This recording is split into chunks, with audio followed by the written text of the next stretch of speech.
So mga idol, atong trabaho karon kining maghimo ta og tulda. Niya kining ato ang himuon kining mga basiyo sa bugas. Ayan ini usiki kung naamoy mga basiyo sa bugas, magamit ra ni siya. Himuon ning tulda. So kita ninyo, mga idol mo ni himo ta og tulda atong tahion. Ato na sandang kiton, magamit rin siya kay kung mupalit og tulda, mahal ang metros unya nipis. So kaning basiyo sa bugas, perti ni siyang bagaa. Kaya tahion, nindot na kayo magamit ato sa mong tulda. Kahita. So muna ito ang mission ron, manahita og basiyo sa bugas, himuon natong tulda.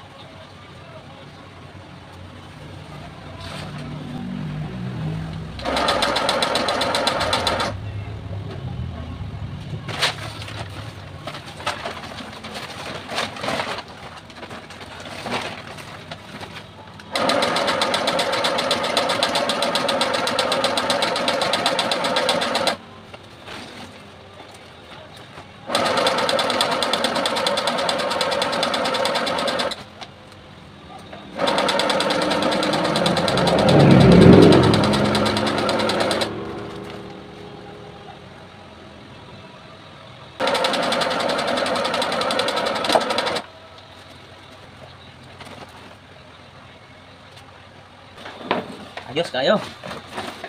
So tulda. Sumpay na siya, ikadangkit. Asa na tawag na sumpay lagi. Ya. Ini siya kita sa una. Sumpay na sendiri. Ganador, jaguar, hasbin. So lain-lain ang klase sa bugas. So ayaw usiki ang mga sako nga kanang basiyo sa bugas kay magamit ni siya ato ni sang i-recycle. Magamit ni sa himuong tulda. So dako kay gamitan. Labi na kung na ay mag-ulan sa tugkaran, so magamit siya itulda lagi. Dayon pag na ay sa bukid, magbularan og humay, so magamit gyud siya. Baga, kita ninyo na. So maayo. Ang idea taan ang kinagamay. Gamit ra gahapon electric sewing machine. So shout out mga idol. So kung naamoy mga basiyo sa bugas, ayaw nyo gilabay. So ato na siyang i-recycle, mahimo na siyang tulda. Ayos kayo.